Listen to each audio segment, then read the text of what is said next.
안녕하세요. 홍 박사입니다. 안녕하세요. 이재희입니다.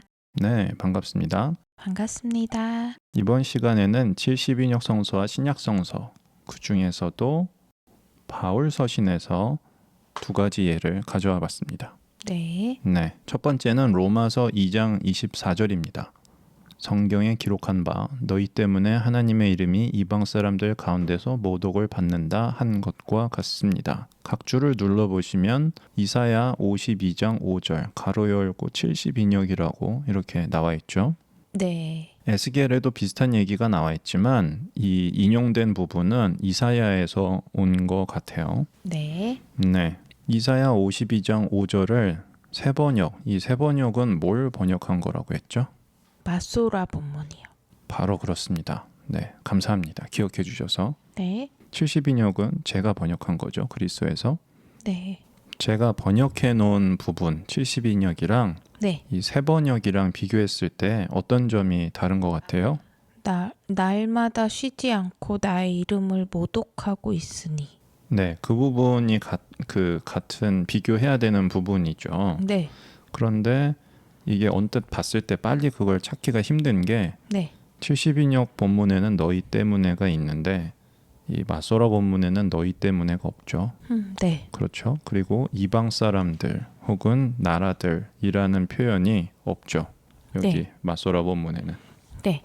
로마서를 보시면 너희 때문에 이방 사람들 이 두 가지가 다 있죠. 네. 여기서 말하는 너희 때문에는 너희는 이스라엘 백성. 그렇죠. 네, 이스라엘 백성. 로마서의 맥락에서는 유대인들. 예전에 제가 핵심가치 비디오에서 네. 로마서 맨 처음 인사말을 보면 로마서 전체의 내용을 그 인사말에 어느 정도 소개를 하고 있다. 압축해놨다. 네. 그런 얘기를 한 적이 있는데 네. 거기에서도 그렇고 보면 로마서의 전체적인 신학적인 부분에서의 주요 내용은 네. 복음이 어떻게 이방인과 그러니까 유대인이 아닌 사람들과 관계가 되고 또 유대인이랑은 또 어떻게 관계가 있고 그런 내용이거든요. 로마서가. 네. 2장에서 바울이 지금 이걸 인용하는 이유가 그런 거랑 상관이 있기 때문에 그래요. 네. 어떤 본문을 쓰든 별 차이가 없는 거면은 제가 이런 예를 갖고 오지 않았을 거예요. 네. 그런데 70인역에 있는 이 표현들이 중요하기 때문에 로마서의 맥락에서 이거를 예로 든 겁니다. 네. 그러면은 넘어가 보겠습니다. 네. 호세아서. 이 호세아서를 지금 제가 갖고 온 이유가 네. 이 호세아서가 인용된 고린도전서 15장을 우리가 볼 건데 네. 그거를 보기 전에 네. 호세아서의 맥락, 호세아서에서의 이 본문의 의미를 먼저 얘기를 해야 될 것 같아서 지금 이렇게 보여드리고 있습니다. 네. 그 솔로몬 이후에 이스라엘이 둘로 나눠졌죠. 이스라엘, 예, 북왕국과 남왕국. 남유다. 그렇죠. 예, 그래서 북왕국이 먼저 멸망당하죠. 네. 기원전 722년에 아시리아에 멸망을 당하죠. 네. 그게 지금 호세아서의 역사적인 배경입니다. 네. 그래서 호세아서 13장을 맨 처음부터 보시면은 네. 북이스라엘, 네, 이스라엘이 이제 망한다는 이야기를 하고 있습니다. 지금 우리랑 상관이 있는 건 더 뒤쪽이에요. 네. 내가 그들을 수올의 권세에서 속량하며 내가 그들을 사망에서 구속하겠다. 사망아 내 재앙이 어디 있느냐 수올아 내 멸망이 어디 있느냐. 지금 사망아 수올아 요 부분이 고린도전서에 인용되어 있는 부분인데요. 네. 이 호세아서에서는 이게 어떤 의미인지를 먼저 얘기를 해봐야 될 것 같아요. 네. 각 줄을 눌러보시면 지금 본문에는 이렇게 번역이 되어 있는데 이렇게도 번역이 가능하다. 이런 얘기입니다. 네. 네. 그러면 내용을 비교해 보시면은 이게 정반대 얘기예요. 본문에 있는 거는 네. 내가 하나님이 그들을 속량하고 구속하겠다라는 거는 구해주겠다는 얘기죠. 맞습니까? 예, 속량은 그런 것 같고 예. 사망에서 구원하겠다가 아니라 구속하겠다 그러나요? 아, 구속이 이렇게 못 움직이게 이렇게 그 구속이 아니라 네. 구원이라는 뜻이죠. 구속사, salvation history 할 때 말하는 그 구속입니다. 네. 네. 교회 사람들이 쓰는 말이지 보통 구속이라고 하면은 예, 경찰서에 네. 예, 그런 식으로 생각하잖아요. 네. 네. 그래서 스올은 구약 성서에서 보면은 죽은 사람들, 히브리어 성서를 보면은 죽은 사람들이 가는 곳이 네. 스올이라고 합니다. 네. 그래서 내가 그들을 스올의 권세에서 속량하며 구원하겠다. 그렇게 번역이 될 수도 있고 네. 위에 있는 또 다른 번역, 가능한 번역. 네. 그거는 정반대의 의미입니다. 나더러 그들의 몸값을 갚아주고 그들을 스올의 세력에서 빼내란 말이냐. 몸값을 갚아준다는 게 바로 속량한다는 말이에요. 같은 단어입니다. 네. 값을 주고 구해준다. 네. 그래서 이거를 의문문으로 번역하느냐 평서문으로 번역하느냐 그 문제입니다. 아. 의문문으로 번역하면은 구해주지 않겠다는 얘기죠. 예, 근데 평서문으로 번역하면은 해석을 하면은 구해주겠다는 얘기죠. 네. 그럼 둘 중에 어느 게 맞는 걸까? 이 세 번역을 하신 분은 구해주겠다는 해석을 본문에다 넣은 거죠. 네. 네, 그리고 구해주지 않겠다는 거를 각주로 넣은 거죠. 네. 이거 각주가 아예 없으면 음. 이렇게 될 수도 있다는 사실 자체도 모를 거 아니에요. 보통 네. 사람들은. 그죠? 네네. 세 번역하신 분이 그래도 이거를 각주에 넣어줘서 이렇게도 될 수 있다는 걸 우리가 알게 되는 거죠. 네. 그런데 이게 학자들한테는 그 해석이 어려운 부분이 아닙니다. 왜요? 왜 어렵지 않냐면요. 히브리어에는 물음표 아까 얘기했잖아요. 어떤 네. 문장 부호 같은 게 원래 없었다고. 네. 네. 그래서 이게 의문문인지 평서문인지는 이 맥락을 보고 결정을 해야 됩니다. 네. 그런데 이 맥락이 아까 말씀드린 것처럼 북이스라엘, 북왕국이 망한다는 얘기를 하는 거라고 했죠. 네. 호세아 전체적으로 그렇고 13장 1절 앞부분도 제가 앞에서 보여드렸잖아요. 네. 그리고 지금 보고 있는 14절 이후의 이야기도 보면은 무시무시한 얘기들이 나옵니다. 뭐 샘과 물이 말라버리고 보물 상자를 빼앗기고 사람들이 칼에 찔려 쓰러지고 구해준다는 얘기가 아니죠. 네. 망할 거라는 얘기입니다.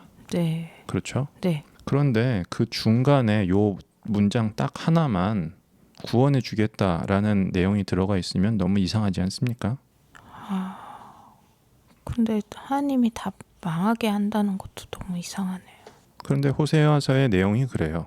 호세아서를 전체적으로 봐도 그렇고 13장을 봐도 그렇고 지금 우리가 보고 있는 이 14절의 앞뒤를 봐도 그렇고 여기만 딱 한 문장만 구원해 주겠다라고 그렇게 해석을 하는 게 너무 이상한 거예요. 네. 그리고 히브리어 문장을 분석해 봐도 네. 이게 의문문으로 그러니까 구원해 주지 않겠다라는 내용으로 해석하는 게 훨씬 말이 됩니다. 네. 히브리어에서 네. 굉장히 많이 나오는 기법이 같은 말을 두 번 하는 거라고 했죠. 네. 그렇죠? 같은 내용 혹은 비슷한 내용을 다른 표현을 써서 한 번 더 말하는 네. 거라고 했죠. 네. 그래서 지금 맨 14절의 첫 문장도 보면은 몸값을 갚아주고 스올에서 몸값을 주고 구한다 라는 이야기, 그죠? 그리고 몸값을 치르고 살려낸다, 즉 속량한다라는 거랑 구속하다라는 거는 비슷한 말이죠. 네. 그리고 스올이라는 단어도 사망이라는 거랑 거의 같은 의미로 네. 사용이 됩니다. 시편에도 그런 얘기가 이런 기법이 많이 나오거든요. 네. 그래서 스올이랑 사망이랑 바꿔가면서 쓸 수 있는 네. 그런 표현이거든요. 그래서 이 맨 앞에 있는 이 문장이랑 그 다음 문장이 같은 얘기를 두 번 하는 것. 네. 그리고 그 다음에 있는 사망아 내 재앙이 어디 있느냐, 스올, 사망, 스올 또 그렇게 쓰였죠. 네. 그래서 사망이랑 스올을 똑같은 얘기를 한 번 더 말하고 있고 내 재앙이 어디 있느냐, 스올 즉 사망이 가져오는 멸망이 어디 있느냐 의문문으로 번역했잖아요. 네. 그렇죠? 네. 그래서 이 앞에 있는 것도 의문문으로 번역하는 게 더 말이 되는 부분이 있는 거죠. 그렇네요. 그리고 또 하나 뭐가 있냐면요. 교차 대구법. 네. 네, 영어로는 카이즘이라고 하는데 네. 어떤 거를 하나 말하고 A를 말하고 그 다음 다른 거 B를 말하고 그 다음에 B를 한 번 더 말하고 다음에 A를 말하고 해서 A, B, B, A 그 순서대로 뭔가를 말하는 방식이 그런 기법이 있어요. 이게 엄청나게 많이 사용됐습니다.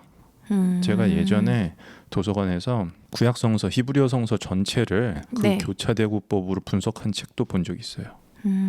그건 좀 너무했다 싶은 느낌도 있었는데 네. 그렇게 해 보려는 생각을 하고 한 사람이 있을 정도로 네. 엄청나게 많이 사용되는 기법입니다. 네. 특히 시에서, 운문에서 굉장히 많이 사용됩니다. 그래서 지금 수월이 먼저 언급이 됐죠. 수월. 네. 그리고 그 다음에서 죽음 얘기했죠. 네. 그 다음에 죽음, 네. 사망이 죽음이죠.